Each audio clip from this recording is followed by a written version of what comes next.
You're watching In Focus. Now, amid the violence in the Democratic Republic of the Congo, the National Ballet of Congo is working in its way to inspire hope. VOA's Ndiho has that story. In a large open theater, a dance group is determined to spread a message of peace and tolerance in the Democratic Republic of the Congo. It is just a few days before the premiere.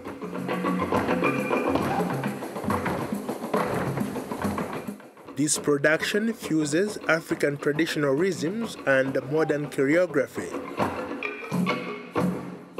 Its movement, music, and story are designed to express the harsh reality of sexual violence in the DRC. Carmen Smith is a U.S. State Department Culture Ambassador. Dance is a strong vehicle for relaying messages like this because there's something about movement that is older than language. Carmen Smith spent a month in Kinshasa learning about the culture of the DRC and creating a new ballet.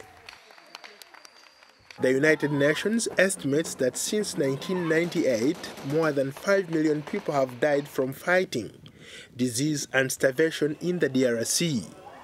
Rape has been used as a weapon of war. Margot Wallstrom is the UN Special Representative on Sexual Violence in Conflict. This is very much seen as collateral damage of war. I think it has to do with the attitudes that this is inevitable as one of the weapons or tactics of war. Les femmes à Kinshasa sont vraiment à moins de zéro quoi. Les hommes ils se prennent pour. Mogolomi Salonge is one of the dancers with the National Ballet. The gender violence that's inflicted on women disturbs us because we never spoke about this in Kinshasa, so it was kept in. Salonge and dancer Akim Simba say they are painful inequalities between men and women in their country.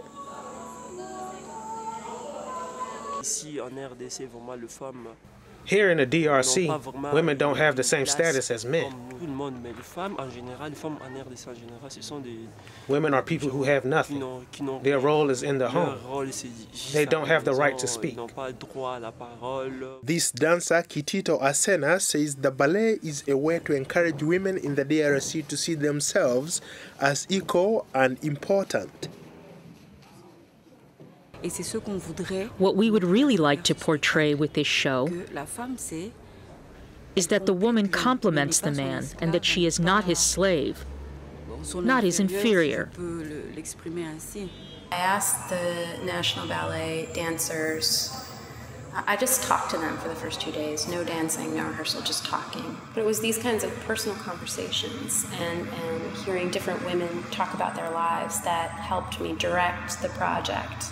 On the night of the premiere at the Hall de la Gombe in Kinshasa, as people arrive, the audience is not quite sure what to expect.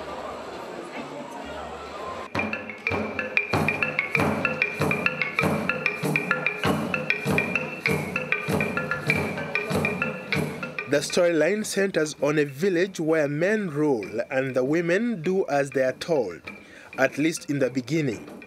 But eventually, the relationship between men and women begin to change as the village women learn to stand up for themselves and gain respect of the village. Ndiho, VOA News.